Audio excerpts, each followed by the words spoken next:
Regardless of what logic we want to assign an event of whether it is good or bad, we ultimately understand the construct of the universe is always happening for our greatest good.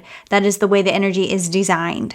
Hey guys, what is up? Welcome back to my channel, and hello if you are new. My name is Andrea Johnson. I'm a Reiki master, an energy work practitioner, a psychic development teacher, and a manifestation coach. Welcome to Conscious Coffee Talks, where we discuss a topic to expand our consciousness and improve our lives. And today's topic is going to be a fun one, guys, because I get questions a lot on what it is like to be spiritual. We're going to go over some signs that you are spiritually enlightened because, guys, spoiler alert, your existence means you're already spiritual. So, congratulations. We're just going to go over the signs in which you are aware of your spirituality and your divine power within. So to start off, guys, let's go over with what makes a spiritual person, because remember, guys, we are all spiritual just because we exist. This is our birthright. Life in itself is a spiritual experience, right? Because you are a spiritual being just having a human experience. So what it means just to be spiritually enlightened is that you are aware of this knowledge. You are aware how you are the creator of your world and you take responsibility of that creation, right? That is what a spiritual person does. So let's go over the most common signs that you are becoming aware of your divine essence. Number one, you feel an interconnectedness with all of life. So people who are spiritual feel life on a deeper level. Like life has more meaning than just what is on the outside per se. And when I say what is on the outside, I mean more like superficial. And you see the beauty and the interconnectedness in everything. That is the best way in which I can describe it, because in deep states of meditation, you don't only just know it, but you actually feel interconnected to all that is. You actually feel how you are all in this web of the universe, and every little thought and action that you think or take actually has a ripple effect that affects everything in this universe. This gives you a deep sense of gratitude and love and appreciation for life, and you see the divine construct between it all. So you have an understanding of how when something happens in your life that it's not happening to you, it's happening for you, because we live in a universe of love and gratitude, right? Because that is truly what our energy is. So because of this, everything is happening for us out of love. Regardless of what logic we want to assign an event of whether it is good or bad, we ultimately understand the construct of the universe is always happening for our greatest good. That is the way the energy is designed. Number two, you accept yourself for who you are in the moment. So, and I know that this is a hard one for a lot of people because we were brought up in a society that pretty much tells you you are imperfect. We have a religion that tells you you were born imperfect, right? So that very programming or idea in itself creates separation from the divine, from you, yourself. A spiritual person understands this and sees the separation is just sign for them to come back to themselves.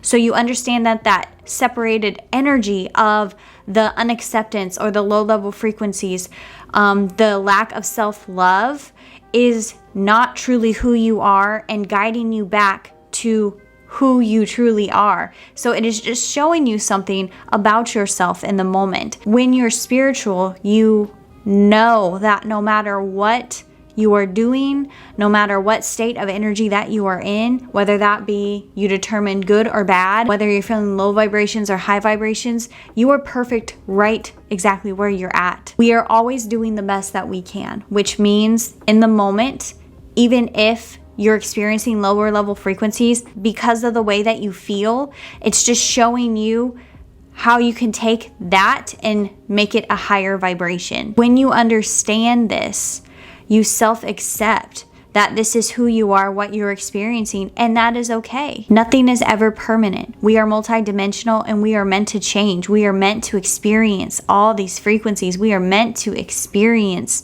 the separation, and that is okay. Whenever you show yourself the love and the gratitude and the self-acceptance of who and what you are and what you want out of life. And even that is to say, because a spiritual person will go after their dreams and their desires because they understand that it's for a greater purpose. So number 3, you view emotions just as they are.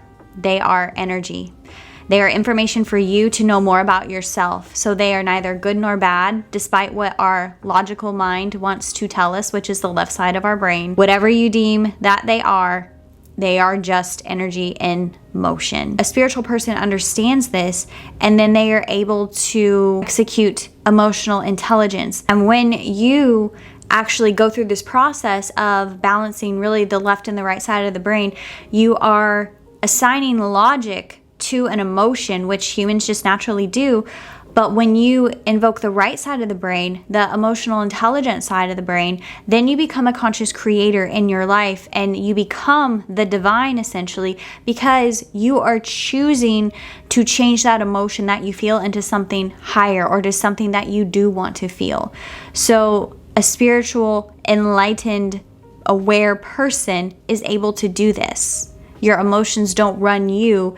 You actually choose your emotions. Which brings me to my next point. Number 4, you understand that emotions are just guiding you to your higher purpose. So emotions are just a compass to help guide us where we need to go in life.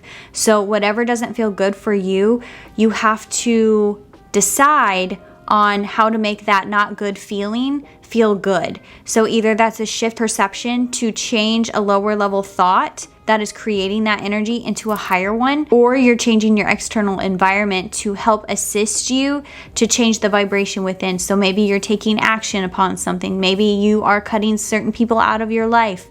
Maybe you are moving.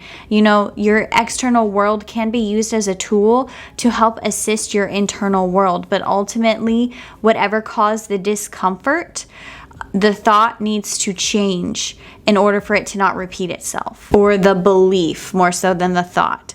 Sometimes when we change our external world, that can be a permanent fix. When we have healed the belief inside of us, then when we make the change in the external world, we create an environment that is more serving to the new conscious expansion on the inside, or the new belief that we have created. So therefore, our external world is something that serves us and helps us be a better person. Number 5, you understand that life essentially has no meaning. You are the thing that assigns life meaning, and that is the most beautiful thing about life. That makes you the one that is in control of it all. Everything is just existence. If you think of life, everything is just happening. We can't control our external world, but you can control how you think, act, and you feel, which ultimately gives you control of your universe. So if you see everything as neutral, you understand that essentially nothing is really happening to you, and you can decide with your belief system how things are actually happening for you, right? Because we live in a universe where everything happens for us. We want that programming, and that becomes our reality. So this means you essentially are not the victim in your life. It is just how you view situations that happen. Nothing is happening to you, and if somebody does something to you, that is not their true divine nature. That was a construct of the ego, and the best way that they knew how to handle the energy they were feeling in the moment. And when you understand this, you can understand that everybody is doing the best that they can. Which brings me to my next point. Number 6 is you are able to forgive others and therefore yourself. You don't judge, because the only judgment that we have is the one upon ourselves. So a spiritual person sees this. The judgment you hold on somebody is the same one you hold on yourselves. You're projecting your pains or beliefs or traumas, triggers onto somebody else. They're mirroring back to you the energy that you are. So you understand as well that holding grudges and judging others, since it is just yourself judging yourself ultimately, and ultimately we are all one anyway, so that consciousness is you in another body, just the illusion of separation. You understand that judgment and grudges is like drinking poison and expecting the other person to die. You are the only one that is suffering from this, body, mind, and spirit. You can take control and change your reality, free yourself of this grudge or judgment, and therefore it frees the other person as well too. Number 7, guys, a spiritual person will know their worth. A spiritual person knows they're worthy of everything that they desire in life. They will go after their passions and purpose out of love for themselves and other people.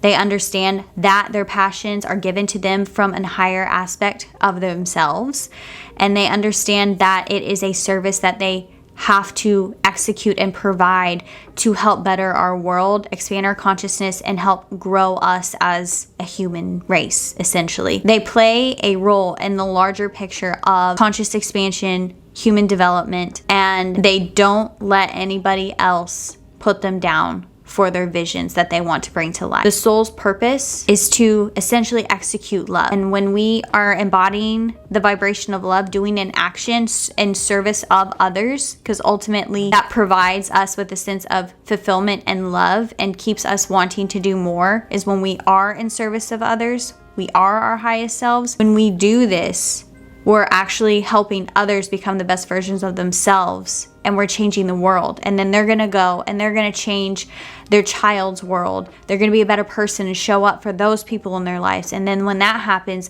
those people are going to show up and be a better person for the other people in their lives. And this is how we are linked together and how we can awaken one another up. We can light each other's fires, essentially. They don't let anybody stand in their way or put them down, or let the lower level frequencies sit with them for too long before they level up over them. They allow their pain to be their power, their mess, their message. Those lower level frequencies are the teachers that help evolve them further in life. Anyways, guys, I hope you enjoyed this video. I hope it inspired you. I hope it reminded you of your true essence, the power within you. And I'm sending you all of my light and all of my love. We'll see ya.